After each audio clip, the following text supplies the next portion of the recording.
Welcome, friends, to another edition of Economic Update, a weekly program devoted to the economic dimensions of our lives. Jobs, incomes, debts, ours, our children's, and what's coming down the road in an economy increasingly unstable. I'm your host, Richard Wolff. I've been a professor of economics all my adult life, and I hope that has prepared me well to offer you these economic updates about what's happening in the economy around us. Let me begin with a topic that gets a lot of attention these days, but where there is some new research to report. It has to do with discrimination in the workplace. Discrimination of men against women, discrimination of white people against people of color, and so on. If you thought that problem was behind us, you're mistaken. Obviously, in recent weeks and months, we've had more and more information about that, particularly gender-based discrimination.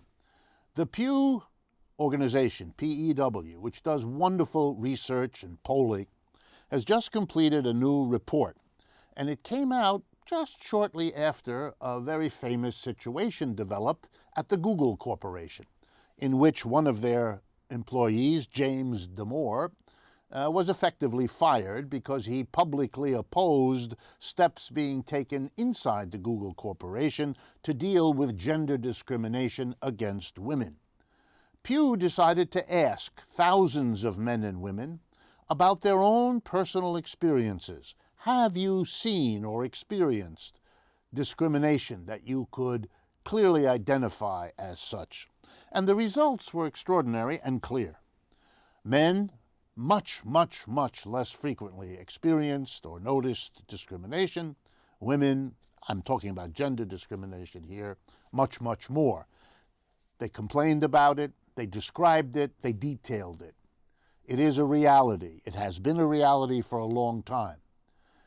And the sexual harassment and sexual assaults are only the most extreme forms of what is a kind of generalized problem of discrimination.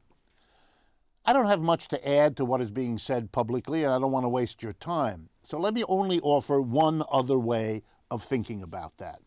If you organize the workplace vertically, by that I mean some people at the top have an enormous amount of power, and the vast majority of people underneath them have little or no power. And what I mean by power is those at the top have the power to hire and to fire and to promote, whereas the vast majority live with the results. They are either hired or not, fired or not, promoted or not. What this means is those at the top have extraordinary control over everybody else, whose income, whose job, whose future, whose career depends on it. That's a very unhealthy arrangement. Why? Because whatever peculiarities exist in the minds and hearts of the few at the top will now shape the entire work experience, will shape who gets hired and not, who has an income, who has a career or not. In the recent exposure of sexual harassment and sexual assault, we could see dramatically how that kind of power allowed those who possess it to get services from those who do not that are disgusting, and there's no other word to describe it. But even if you don't have that kind of disgusting consequence, you do have the consequence of discrimination. If those at the top prefer men to women, you get the result. If they prefer whites to blacks, for whatever reason, you get the results that our research through the Pew organization shows us. Here's an argument that flows from that realization. Don't organize the workplace vertically. Organize it horizontally. What do I mean? Make it democratic. Make the decisions to hire and fire something that has to be engaged by a lot of people, so that even if a few are racist or sexist or have any other kind of discriminatory commitment in their lives, it will be a lot less easy for them to impose that on everybody underneath them than is now the case, because there'll be more people involved in, participating in, and able to raise questions about discrimination at the workplace. Not changing the way you organize it may be part of the reason why this kind of discrimination has been around for so long and has resisted other efforts to do away with it. The next update has to do with the Chinese economy. Look, I have to be honest with all of you in a way that the media in this country tend not to be. The Chinese economy is the ascendant economy in the world. No one comes close to what they've accomplished in the last 20 years. No one. And no more powerful a change in the world economy is emerging than what is coming from the People's Republic of China. And one of the ways to show that to you is to share with you some statistics that very recently came out that drive the point home. 2018, the year we are now beginning, will show, all the statistics show it, that for the first time, retail sales in the People's Republic of China, retail sales, that means everything sold in the way of food, clothing, shelter, in the stores where people buy.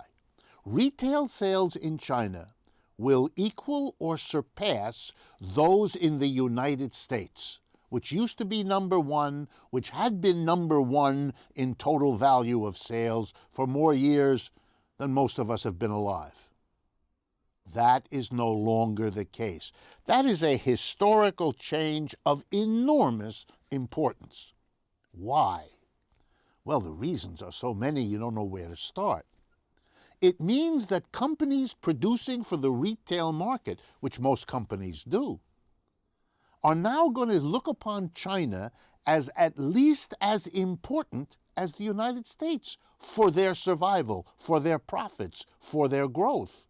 And since the growth path of China is much faster than that in the United States, the years ahead will only make the difference greater.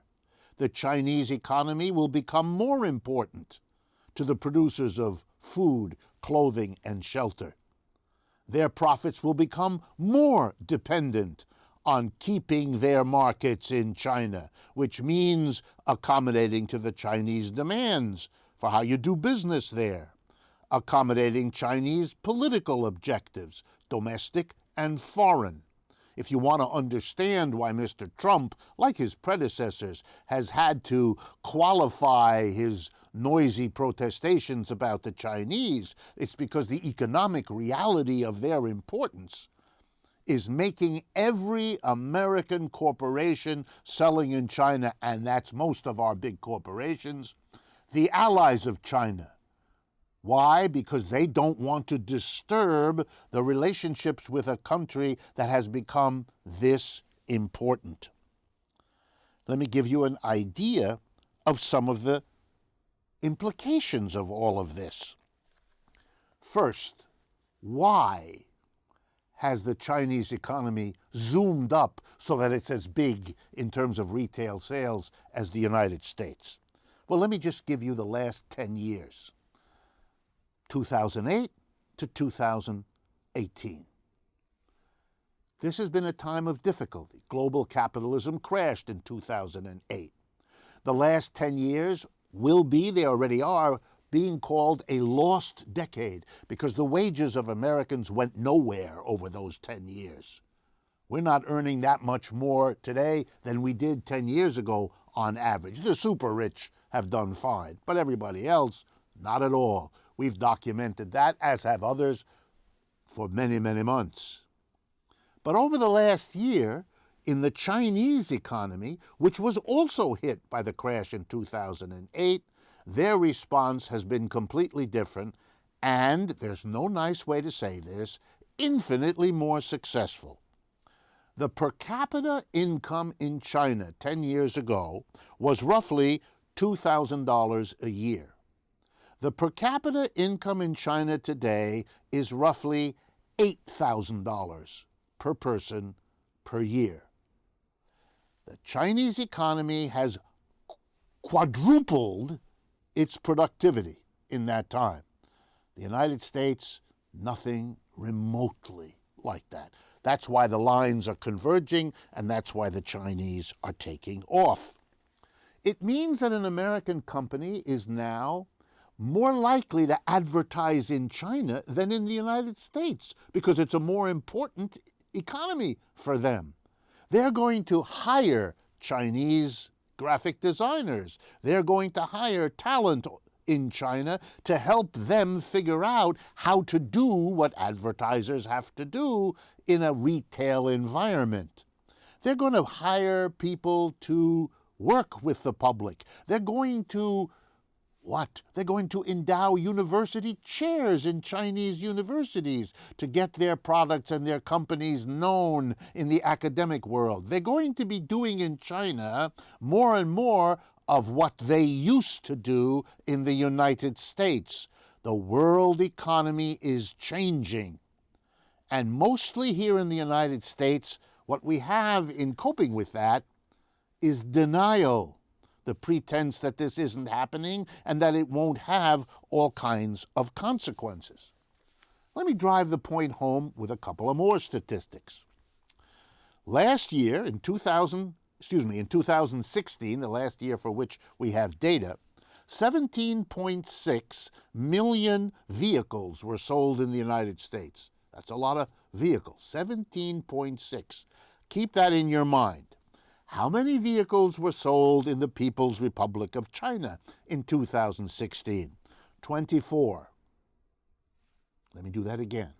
17.5 million vehicles sold in the United States in 2016, 24 million in China. Which is the more important market for the automobile companies now and into the indefinite future? Answer, China.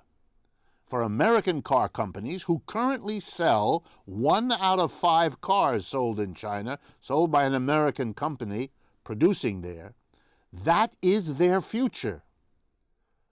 That is their future. They are going to be working very hard to make sure that the United States government, whether it's Mr. Trump or anybody else, doesn't mess with that future because it's the survival of these car companies that is at stake. Multiply that by all the other industries in a similar situation, and you begin to understand that whatever the diplomats and the politicians do, the underlying economic dependence of American corporations on the enormous Chinese economy will shape what happens in the years ahead a lot more than most Americans are led to believe by a media that prefers denial over facing these realities. The next update has to do with a research paper just released by the Federal Reserve Bank of San Francisco. It covers 16 countries and does the kind of research that Thomas Piketty is famous for. Here's the research and the results of that research. And you can get this paper by going to the National Bureau of Economic Research, NBER, and looking for it. It's a recent paper, and it has to do with inequality. And here's what the paper shows. Capitalism, as a system, produces ever-worsening inequality. It does that across all 16 countries that the Federal Reserve paper studied, and over many, many decades. Here is the pattern repeated everywhere. Capitalism produces widening inequality. Eventually, the inequality becomes so extreme that there is a kind of explosion. The mass of people who are more and more falling behind won't tolerate it anymore. Partly because they are falling behind, they can't buy the output of this economy, which therefore suffers a crash. Partly the mass of people are angry and bitter at the inequality being imposed on them by the way this system works. Then you have a short period of time of upheaval to deal with the crash and to deal with mass resentment about inequality. And for a few years, the inequality shrinks. It is kind of stopped for a while and even reversed. But because the changes made in these periods of contraction are marginal, are merely reforms of the basic system, As soon as the crisis passes, capitalism resumes what? Its march to ever greater inequality, and then the whole thing is repeated. In the last 100 years in the United States, we had that leading up to the Great Depression of 1929. From 1929 to 1945, depression and war, inequality shrank. As soon as the war was over, as soon as we were done with that period, capitalism resumed, produced another rising inequality until it all crashed in 2008. Sound familiar? It's the same story everywhere. And what's the point and the punchline? We, the people who live in capitalism, have tried to reform the system. With each of these rising inequalities, we've tried to take steps to stop it. With each of the crashes that reversed the inequality, we thought we had achieved it until the next upswing of capitalism returns us to the kind of inequality we're living with now. The message here is clear. Reforms, adjustments to the taxes, minimum wages, all these things don't solve the problem. The problem is a system which generates inequality over and over again, punctuated by very difficult crashes, the great 1930s crash, and the last 10 years of a lost decade. The real lesson to be learned is you got to change the system or else you're condemned to repeat this pattern documented by the Federal Reserve Bank of San Francisco's latest research. Before continuing, let me remind you, as I often like to do, that we maintain 2 websites where we provide all kinds of extra material of the sort that we do on this program. Those websites are available to you without any charge whatsoever, 24/7. Please make use of them. They are our way of partnering with you to extend the reach of this program and indeed the reach of everything we do. The first website is Democracy at Work, all one word, democracyatwork.info. The second website is rdwolf with 2 Fs.com. Democracyatwork.info, rdwolf with 2 Fs.com. Those websites allow you to communicate to us what you'd like to see on the program, allow you to follow us on Facebook, Twitter, and Instagram. These are real useful websites. Make use of them. That's why they're there. And for those of you that listen to this program on the radio but might be interested in seeing it as a television program, since it is both, let me urge you to go to patreon.com. Patreon, patreon.com/economic update, the name of this program. That will allow you to see this program as a television program whenever you wish. These are ways we have developed to reach further, to share this information with more folks. Help us do that. Partner with us. We invite you. We urge you. The next update has to do with immigration, a burning topic, never more so than these days as the Trump administration tries to deflect people's upset about the economic and political realities of our society by acting as though getting rid of immigrants is going to solve much. So let's talk a little bit about immigrants. First of all, this notion, which I need to deal with, that we ought to have immigrants that are highly educated rather than immigrants that are not. Let's go into that. Number one, it's bizarre coming from Mr. Trump, who wants to make America great again, because if America was great, because that's what it means to make it great again, then it had to do that greatness with a flow of immigrants, the likes of which no other country on earth has ever had. So when we were great, it was we were a country of immigrants. And guess what?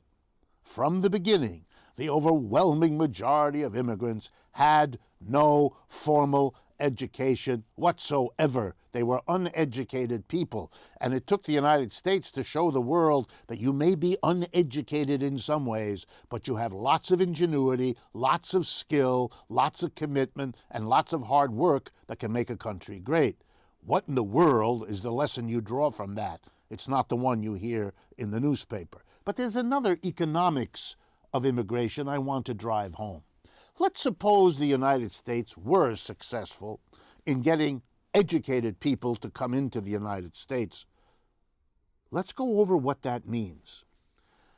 The country in which you are born and in which you go to school spends a great deal of money providing you with an education. It is very expensive to have schools, hire teachers, provide learning materials, etc., etc.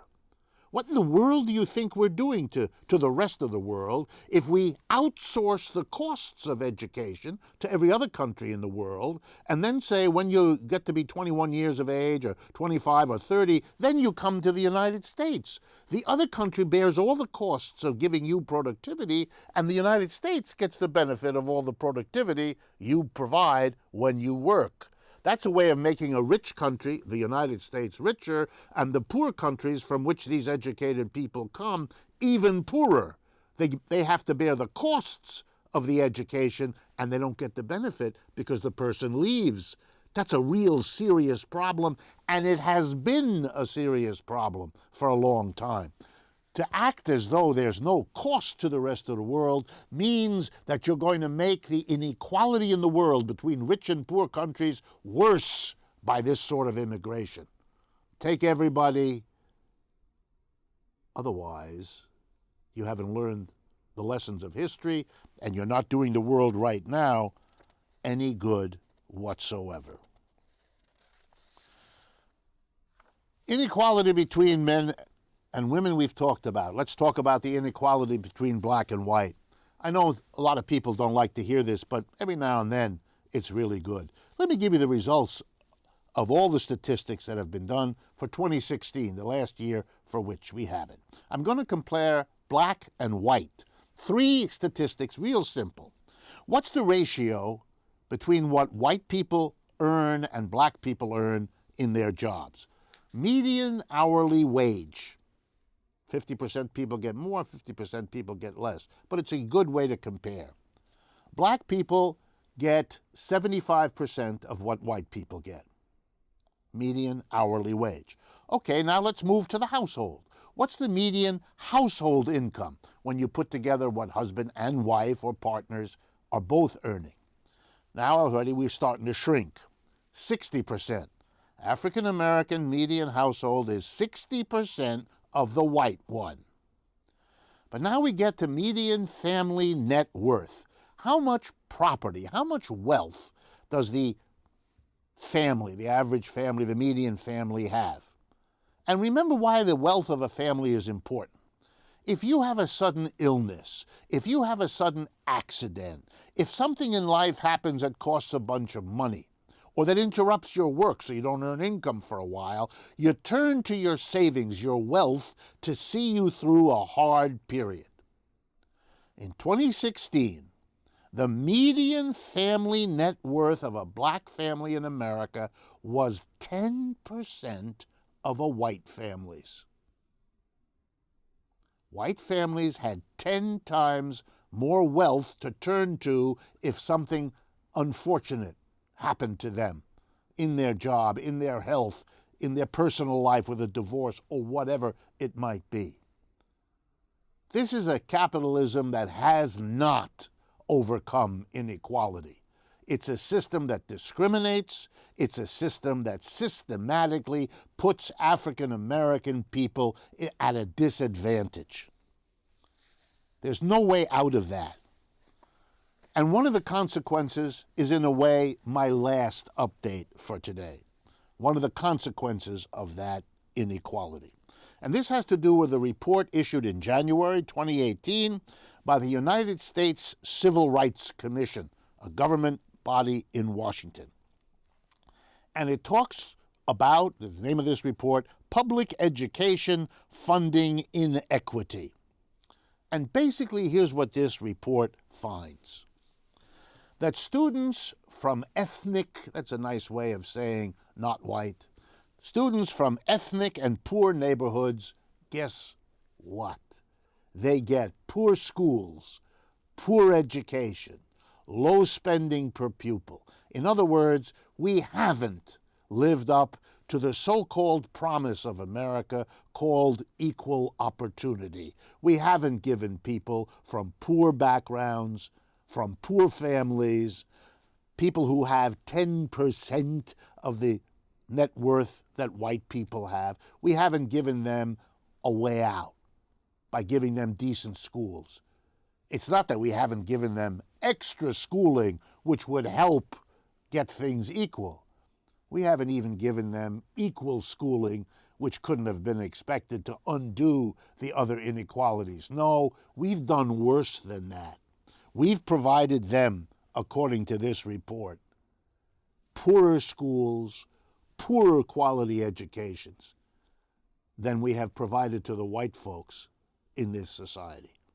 In other words, American capitalism, criticized in the past for the racial inequality that has been so bad a problem in our society, has not only not solved that problem, but here we are, half a century after the famous 1954 education decision of the Supreme Court that said separate and equal is not possible, that if you're separate, you're going to be unequal. That was wise of the Supreme Court then. 50 years later, we see how wise it was. This is a system that can look nowhere else to explain the racial tensions, the racial inequality, the racial conflicts that beset us as a nation. Doesn't have to look anywhere else but to the economic system we have. It has failed to overcome that inequality. It has failed even to live up to the commitments its leaders have made to remedy the discrimination, the inequality, to live up to what its own Supreme Court said was the law of the land. At the very least, give equal education to the unequally treated people in our society. This system didn't succeed. And one more educational reform is going to be no more successful than all those we've lived through over the last half century. The system that works this way, that thwarts and frustrates all these reforms, is the problem. You've got to change a system, give everybody a decent job so that we don't have the inequalities to begin with, and the rest can begin to be addressed. We have a long way to go, but denying the systemic problem is no way forward. We've reached the end of the first half of today's program. Please stay with us. We will be right back after a short interlude.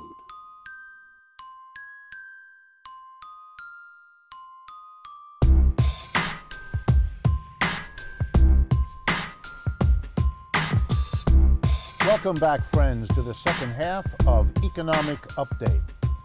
Well, I am very pleased today to welcome to the microphones an old friend, a former student, and now for many years